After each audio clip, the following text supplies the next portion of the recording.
There is an adage in the legal profession: hard cases make bad law. Well, since court cases in this country are not law, only precedent, you might be tempted to dismiss this saying. However, since our courts are so devoted to their precedent, we should be very careful when hard cases come to the Supreme Court. For example, one case heard by the court has a very unsavory respondent.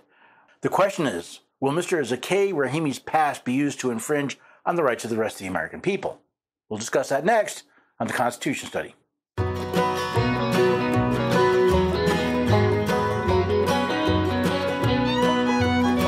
the neighbors and have a few good friends. Every day we're everyday Americans. Oh, every day we're everyday Americans.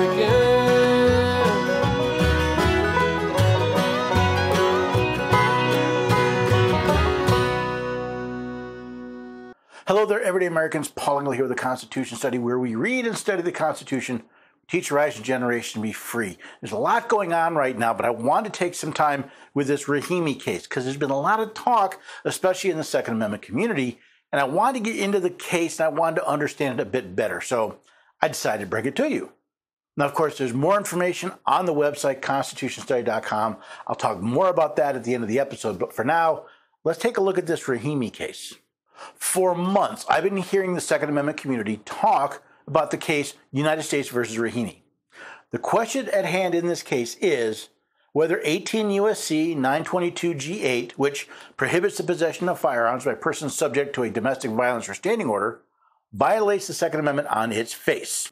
While many in the Second Amendment community are happy to see the question brought to the court, the specifics of Mr. Rahimi's case may leave such a bad taste in the justice's mouth, we may not get a constitutionally sound answer.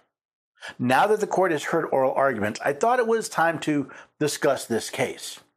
The heart of the case is the question of when is it constitutional to prohibit someone from being able to keep and bear arms? If you are looking for a poster child for this question, Zackey Rahimi is just about the last person you would choose. Respondent Zackey Rahimi was a drug dealer who mostly sold marijuana and occasionally cocaine. In December of 2019, Rahimi and his girlfriend, CM, had an argument in a parking lot in Arlington, Texas. CM tried to leave, but Rahimi grabbed her wrist, knocking her to the ground. He then dragged her back to his car, picked her up, and pushed her inside, causing her to hit her head on the dashboard. Realizing that a bystander had seen him, he retrieved a gun and fired a shot. In the meantime, CM escaped the car and fled the scene. Rahimi later called her and threatened to shoot her if she told anyone about the assault. I think it's safe to say that Zackey Rahimi is not a nice guy. In fact, Mr. Rahimi seems to be a perfect example of someone for whom the possession of a firearm would be considered a danger to others. This fact did not escape the Texas legal system. In February 2020, after giving Rahimi notice and an opportunity for a hearing, a Texas state court granted CM a restraining order which was valid for 2 years. The court found that Rahimi had committed family violence and that such violence was likely to occur again in the future. The court accordingly prohibited Rahimi from committing family violence and from threatening, harassing, or approaching CM or her family. The order also suspended Rahimi's handgun license, prohibited him from possessing a firearm, and warned him that possessing a firearm while the order remained in effect may be a federal felony. Rahimi signed an acknowledgement that he had received a copy of this protective order in open court at the close of the hearing in this matter. It may not surprise you that Mr. Rahimi did not take this opportunity to reform his life. In August of 2020, Mr. Rahimi not only contacted CM via social media, but went to her house in the middle of the night. Then, in November of 2020, he threatened another woman with a gun, for which he was charged by the state of Texas with aggravated assault with a deadly weapon. Between December of 2020 and January of 2021, it also appears Mr. Rahimi participated in a series of 5 shootings. Now, after being identified as a suspect in those shootings, police executed a search warrant where they found a pistol, rifle, magazines, and ammunition. This led to Mr. Rahimi's federal case. Federal grand jury in the Northern District of Texas indicted Rahimi for violating 18 U.S.C. 922 G8 and 924 A2. Section 922 G8, which Congress enacted in 1994, prohibits a person who is subject to a domestic violence restraining order from possessing a firearm or affecting commerce. At the time of Rahimi's conduct, a knowing violation of Section 922G was punishable by up to 10 years of imprisonment. So what does 18 U.S.C. 922G8 say? Oh, rather than quote you the details, I'll let the Solicitor General's words from the petition describe it. To trigger 922G8, a restraining order must satisfy 3 conditions.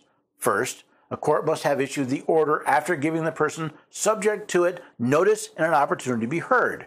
Second, the order must forbid the person from harassing, stalking, or threatening an intimate partner, the person's child, or an intimate partner's child. Third, the order must either 1.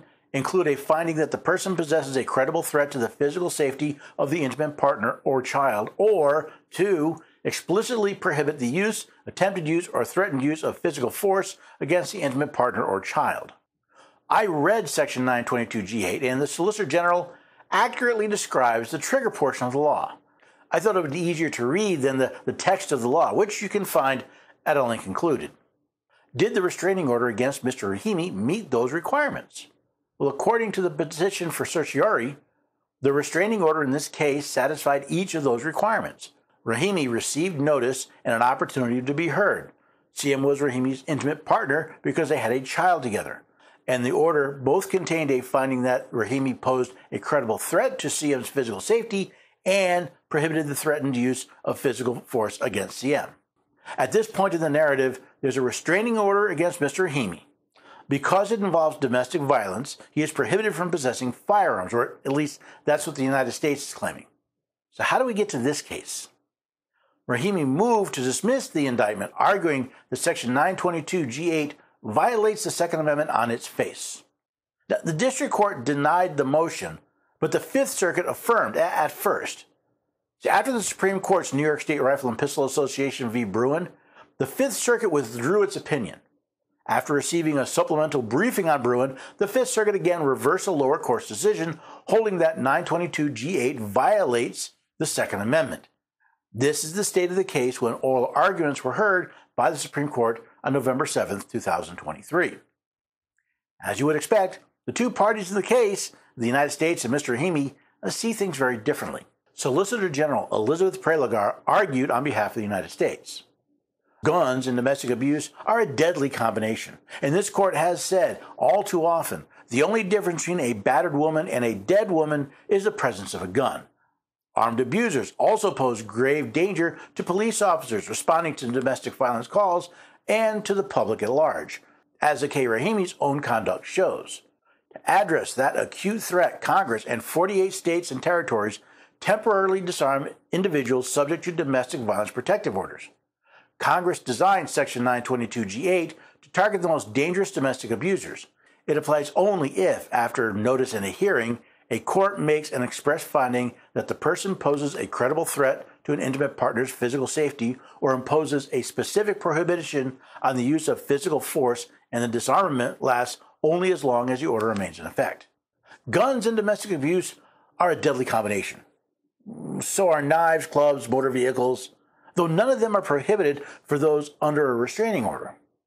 It seems in her haste to condemn the possession of firearms, Ms. Prelagar has conveniently ignored all of the other weapons frequently used to harm not only the victims of domestic abuse, but police officers and the public at large. Mr. Wright, the public defender representing Mr. Rahimi, was not nearly as articulate in the opening of his argument. My friend described several times the government's principle that, in this case, they are not relying on any analogs that were directed at the people who are not part of the people, outside of the community, the national or political community entirely. Mr. Wright went on to respond to some questions that had been raised by the bench during his opponent's oral arguments. He closed his opening statement with, "When Congress enacted Section 922G8 in 1994, it acted without the benefit of Heller, McDonald, and Bruin. So we shouldn't be surprised that they missed the mark. They made a one-sided proceeding that is short a complete proxy for a total denial of a fundamental and individual constitutional right." In short, Mr. Wright said Congress got it wrong because they did not have the benefit of the court's opinions in previous Second Amendment cases. Overall, I think the government made a better case. Mr. Wright's primary assertion seems to be based on Bruin's text and history standard, where the court seeks to see if the law in question has any basis in the text or history of the nation around the time of the ratification of the Bill of Rights or the 14th Amendment. Now, when I first looked at this case, I saw something different. First, I saw this is not so much a Second Amendment issue, but a violation of the Fifth Amendment's Due Process Clause. See, just like any other property, the government can only take away a right following due process of law, which the Free Legal Dictionary defines as an established course for judicial proceedings or other governmental activities designed to safeguard the legal rights of the individual. In order to suspend the right of Mr. Rahimi to keep and bear arms, the government must show that it followed a process that protected his rights. The first right to look at is the right to be considered innocent until proven guilty. While not specifically called out in the Bill of Rights, it is recognized under the Ninth Amendment, which reads, "The enumeration in the Constitution of certain rights shall not be construed to deny or disparage other rights retained by the people." The most fundamental aspect of innocent until proven guilty is the prohibition of punishment until an actual finding of guilt. That's not to say the accused cannot be detained or otherwise restricted, but that it should be based on probable cause in the details of the case at hand. As was stated by the Solicitor General in the petition for the certiorari, in order for a court to prohibit the possession of a firearm under 922G8, it must fulfill three criteria. First, there had to have been a hearing at which the accused had an opportunity to participate. Well, Mr. Rahimi was notified about the hearing and did participate. That's not a finding of guilt, but seems to have provided evidence of probable cause. Second, the order must restrain someone from threatening an intimate partner. Now, this would seem to violate the concept of equal protection, since a restraining order against a stalker, a business associate, or a neighbor would not qualify. Again, while the Equal Protection Clause of the 14th Amendment is limited to the states, the equal protection in federal law is just as protected by the Ninth Amendment. The third criteria for an order to trigger 922G8 has two components, either of which is necessary. Either the order specifically prohibits the use or attempted use of physical force, or a finding that the accused represents a credible threat to the physical safety of the intimate partner or child. The former is dubious because the prohibition against a use of force can be included in a court order whether the accused has been shown to be violent or not. I'm not fully behind the latter because a judge's findings may be subjective and not based on probable cause for the accused's actions. Now, looking at 922G as a whole, though, I found a more serious problem with the law. It shall be unlawful for any person to ship or transport in interstate commerce or foreign commerce or possess in or affecting commerce any firearm or ammunition, or to receive any firearm or ammunition which has been shipped or transported in interstate or foreign commerce. Now, Article 1, Section 8, Clause 3 of the Constitution authorized Congress to regulate interstate and foreign commerce, not to regulate anything that passes through said commerce. The Commerce Clause reads, to regulate commerce with foreign nations and among the several states and with the Indian tribes. Since Congress only has the power to regulate interstate commerce, and this law does not regulate commerce of any kind, 18 U.S.C. 922 violates both Article 1, Section 8, Clause 3 and the 10th Amendment of the Constitution, and is therefore void. As the Supreme Court stated in the case Ex parte Siebold, an unconstitutional law is void and has no law. An offense created by it is not a crime. A conviction under it is not merely erroneous, but is illegal and void and cannot be a legal cause of imprisonment. Let's step back and look at the big picture. Should people who are under a credible threat of serious physical harm or death be granted a restraining order? Absolutely. But we need to remember that those orders are nothing but ink on paper. The order cannot protect you, but it can help law enforcement restrain a person if they violate the order. Should someone have the right to keep and bear arms be suspended if they are subject to such an order? Well, only after they have received due process. There must be a hearing where the accused not only can participate, but can bring evidence in their favor. If the finding of such a hearing is that there is probable cause that said person is dangerous to themselves or others, then more should be done than simply depriving them of legal access to firearms. As this case shows, a restraining order did not prevent Mr. Rahimi from contacting and approaching CM. Even after Mr. Rahimi was arrested for violating the restraining order, he is accused of participating in 5 additional shootings. I think I've shown that 922G is unconstitutional, not because it violates the Second Amendment, but because it violates Article 1, Section 8, Clause 3 and the 10th Amendment. While 922G may be unconstitutional and void, that's not to say state laws suspending the right to keep and bear arms to those under a domestic violence restraining order are unconstitutional. Just as with federal law, the state must ensure that the accused receives due process before issuing such a penalty. Otherwise, they would be in violation of the 14th Amendment's Due Process Clause, which reads, "Nor shall any state deprive any person of life, liberty, or property without due process of law." While I'm disappointed by both attorneys' arguments, we'll have to wait and see how the court decides. Sadly, I'm not expecting the court to come to a constitutional decision.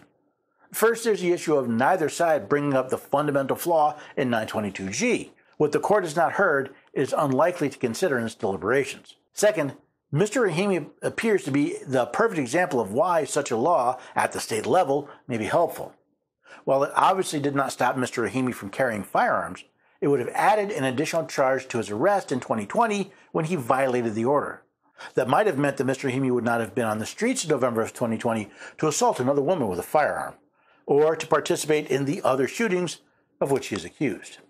So hard facts make bad precedent. That's what we're probably going to be dealing with here. Because pretty much whatever I expect the court to decide, I'm guessing it's going to be constitutionally questionable. Do they side with Mr. Rahimi and say that it's unconstitutional because it deprives him of his right to keep and bear arms, ignoring the fact that it's actually a due process issue, not a keep and bear arms issue? Do they find with the United States and say, no, Mr. Rahimi is a bad guy and this is exactly why he should not be allowed to carry a firearm, forgetting that Mr. Rahimi is an example with specific circumstances, but their decision would impact many others who may be under domestic violence protection orders, not because they've been violent, but because of an ugly custody battle. There's a lot to look at here, especially the fact that, guess what? None of this has anything to do with the federal government because it's not a power delegated to the United States, merely another abuse of the Commerce Clause. So we'll have to wait probably until May or June for the court to release its opinion and we find out what they think about it. But I hope you've taken some time to think about it yourself. Maybe discuss it with some friends and family. Hey, that's what the Constitution Study is for, to help us read and study the Constitution so we can discuss and debate and understand these types of situations. You can find out more at the website, constitutionstudy.com. Please sign up for the Patriots program. I've begun developing content for my Patriots.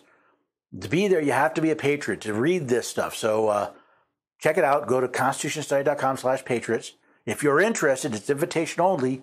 Go through the boot camp. If you pass the boot camp, you'll receive an invitation to join us.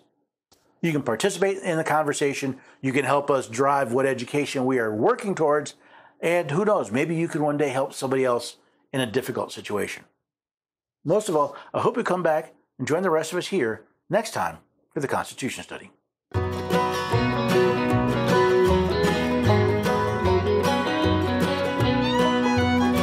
the neighbors and have a few good friends.